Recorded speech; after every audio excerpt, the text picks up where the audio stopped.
Welcome to Illuminati Silver. We tell you the truth about silver. Today is Sunday, the 10th of October, 2021. And we're looking at an article published by Bloomberg today, confirming that central banks are growing more concerned about inflation and what this could mean for gold and silver prices. So let's take a look.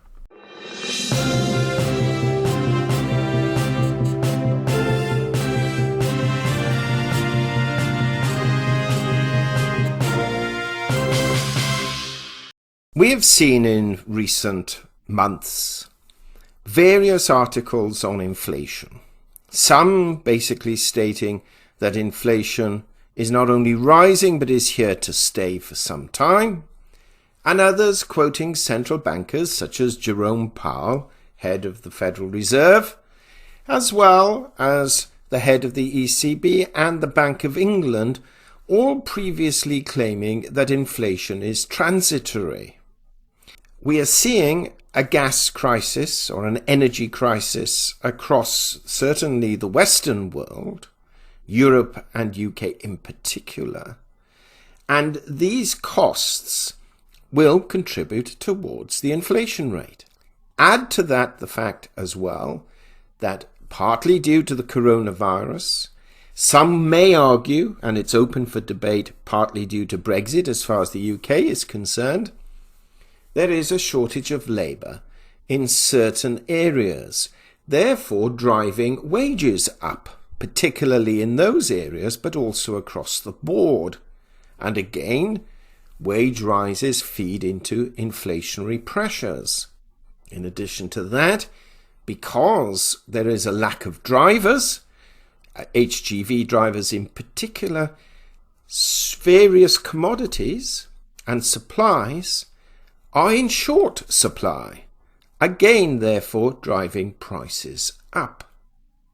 Now, why is all this important to us looking at gold and silver? Well, if inflation rises, the central banks have to adopt action in order to curb it.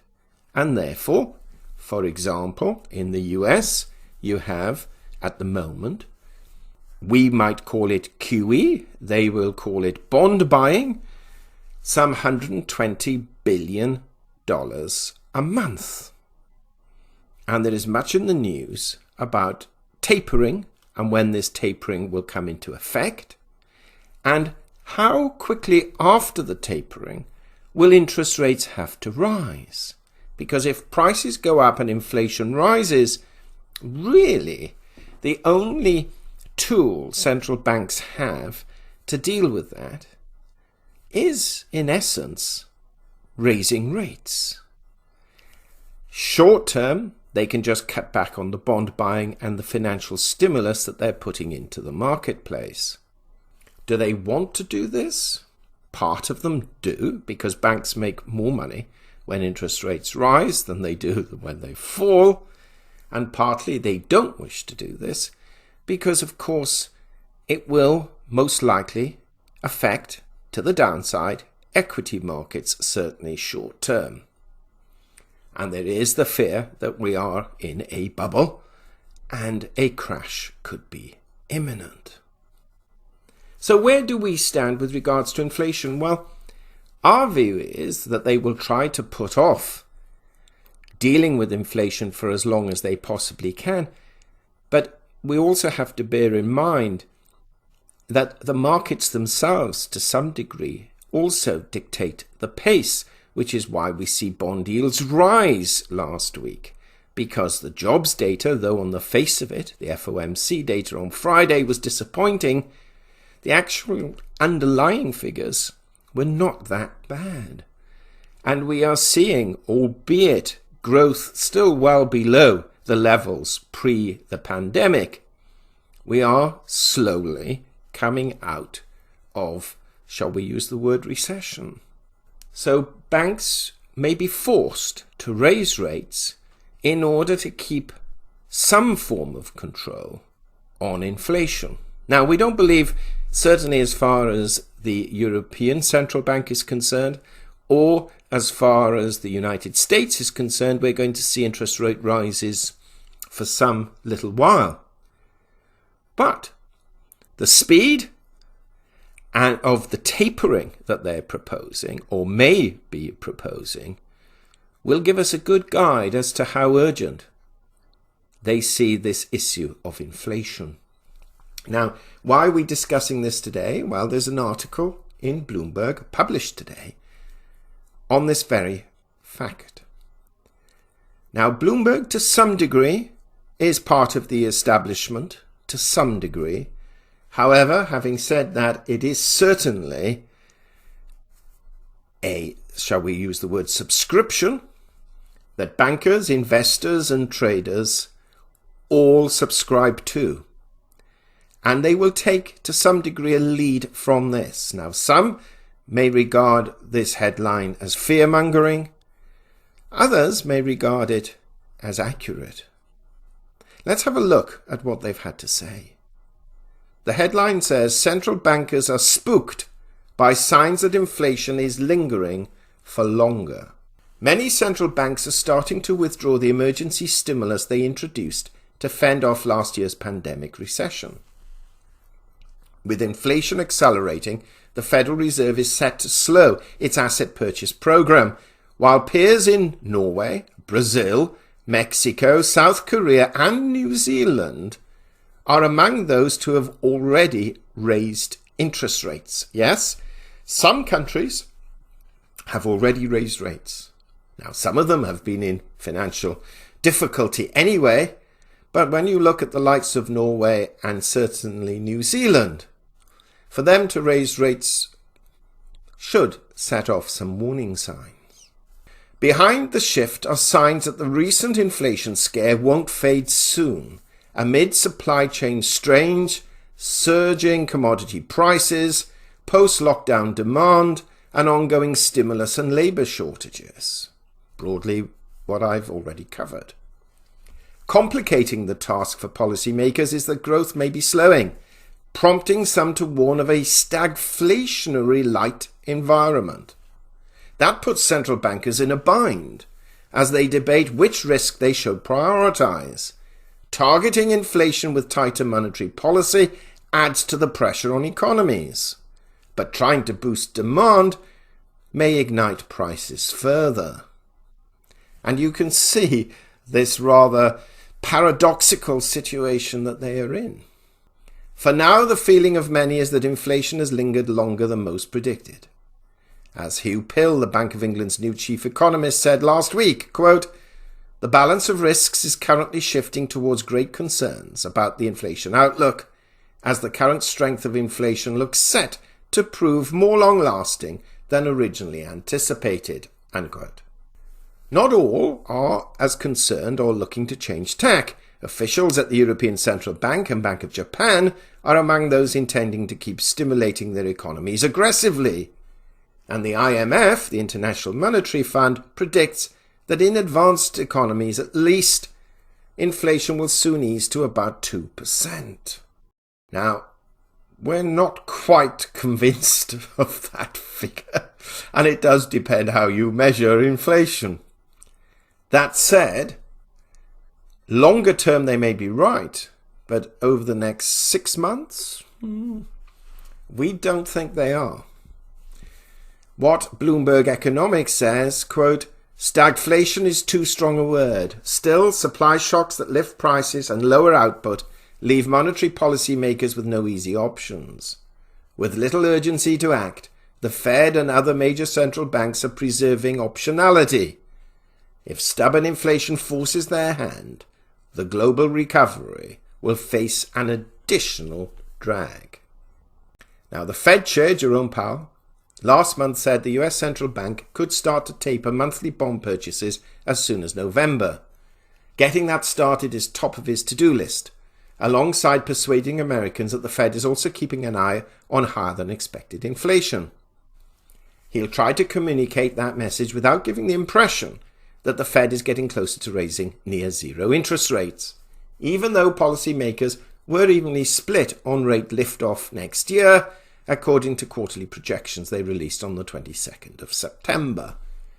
And for those who listened or followed the Jackson Hole summit, this would have been made quite clear. But the forecasts, displayed as anonymous dots on a chart, can be affected by shifts in personnel. In addition to Powell's chairmanship, President Joe Biden has the chance to pick 3 other governors on the 7-seat board in Washington. A decision on the chair is expected this fall, so even that could change the direction of the Fed. There are also changes coming among the 12 regional Fed presidents. 2 of the most hawkish, Dallas Fed President Robert Kaplan and Boston's Eric Rosengren, are stepping down following revelations about their trading activity in 2020, which we raised in a previous video. Rosengren cited a serious health condition in announcing his early retirement. Stubbornly high inflation means risk appear to tilt towards an earlier hike than our current baseline of a 2023 move. However, our analysis of the views of voting FOMC members in 2022 suggests that the majority prefer a somewhat more accommodative timeline than implied by the committee median. After Rosengren's early resignation, we think 4 2022 voters currently favour a hike against 6 for a hold next year. That's according to Anna Wong of Bloomberg. Going over to the ECB, it is preparing for a major policy update in December, when projections through 2024 will show how much progress inflation is set to make towards sustainably reaching a newly set 2% goal. Global supply bottlenecks and a series of one-time factors have pushed price growth far above that rate, though pressures are expected to ease over the course of next year. Now, this is the irony with economics. If we move into an economic slowdown and demand falls off, then of course prices are likely to fall, because you could potentially end up in a situation where supply is greater than demand, which therefore results in a fall in prices. Not necessarily good for the economy overall, but would make the inflation rate appear favourable. Policymakers led by President Christine Lagarde have already decided to slow purchases under their €1.85 trillion pandemic programme in the 4th quarter, and are likely to allow the plan to expire in March. A debate in coming months about how to redesign the ECB's older bond buying scheme may prove more contentious, with some advocating more flexibility and an increase in pace that others say may not be needed. So, I'm not going to go through the rest of the article because it is quite lengthy, but I would draw your attention to it. It's certainly worth looking at. The bottom line is that central bankers are concerned. The few contacts we have, some, not many, but the few contacts we have within central banks and mainstream banks have expressed that concern to us, basically stating they were hoping that it would be transitory. However, some of the practical issues of labour shortages and now this gas crisis will have put paid to that, certainly for the next few months. So, how will this affect the price of gold and silver, which is why we're here? Well, arguably, if the tapering comes in now in November, much will depend on how aggressive that tapering is. If it's very aggressive, we can expect there to be quite a headwind for gold and silver prices. We often hear that gold and silver are great hedges against inflation. But initially, they don't perform well when inflation rises. Not initially. Because, of course, what happens is that central banks adopt higher interest rate measures in order to combat it, which therefore pushes down those prices. Longer term, there is a debate that they do perform better in that environment. But we're not there yet. So, moving forward, Fed Chair Jerome Powell, when the FOMC meets on the 2nd and 3rd of November, will have some difficult decisions to make. But more importantly will be the communication of those decisions. We can see some good reasons why there should be some tailwinds for gold and silver to push them up. But frankly, at this moment, our concern is there are more headwinds. We shall now have to wait and see which of the two wins out. What do you think? Do share your thoughts. Thank you so much for listening. If you like what we've said, give us a thumbs up. If you don't, give us a thumbs down. But whatever you do, please subscribe and press the bell sign. Until next time. Illuminati silver owners come from a background of banking, international wealth management and economics. Having now retired from these worlds, we are not qualified to give investment advice. Therefore, this and other productions must not be deemed to be giving such advice and merely represent the personal views of its owners.